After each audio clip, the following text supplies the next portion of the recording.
Hi, hello everyone. Today is 1st of November and let's learn about Karwa Chauth vocabulary. So, let's begin.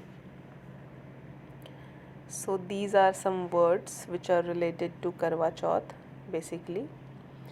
So, let's see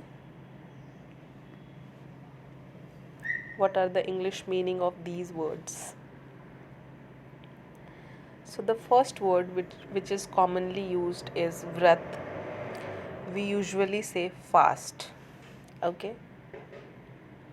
The second word is vrat rakhna. उसे भी we usually call fast. Okay. So we'll be using this word in statements, in sentences. क्या तुमने आज व्रत रखा है? Have you observed a fast today? क्या तुमने आज व्रत रखा है? Have you fasted today? व्रत खोलना या तोड़ना को हम इंग्लिश में कहेंगे ब्रेक द फास्ट. अपना व्रत खोल लो को हम इंग्लिश में कहेंगे ब्रेक योर फास्ट. चांद देखने के बाद महिलाएं अपना व्रत खोल लेती हैं. After seeing the moon women break their fast.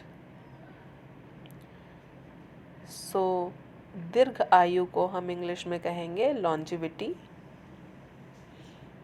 पूजा की सामग्री को हम इंग्लिश में कहेंगे वर्शिप मटेरियल. पूजा की थाली को हम इंग्लिश में कहेंगे वर्शिप प्लेट. करवा को हम इंग्लिश में कहेंगे अर्दन पॉट. ढक्कन को हम इंग्लिश में कहेंगे लिड.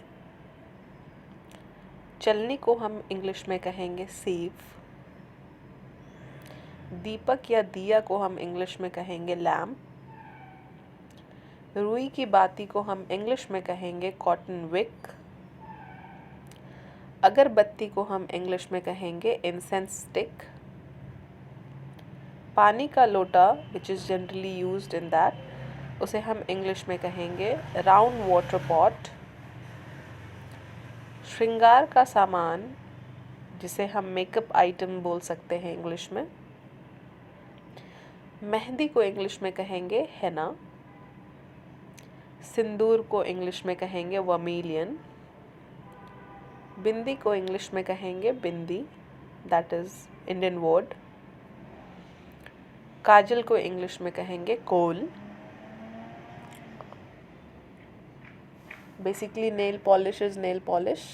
यहाँ पे we can say नाखूनी. Lipstick.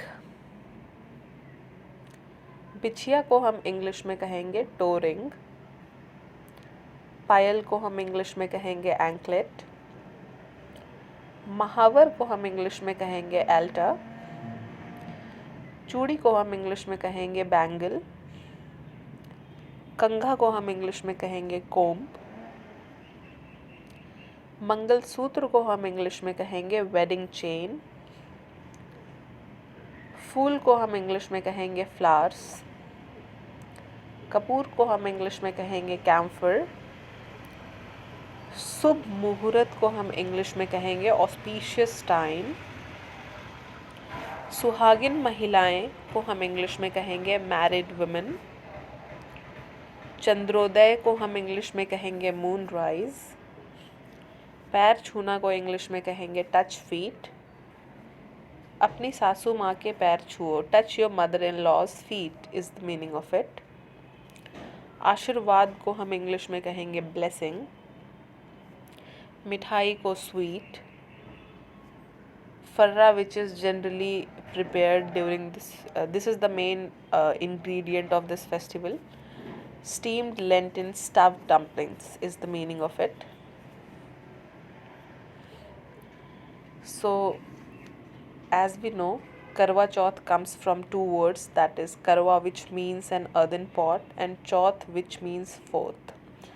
So this is it for today. I hope you enjoyed the session. Actually, I am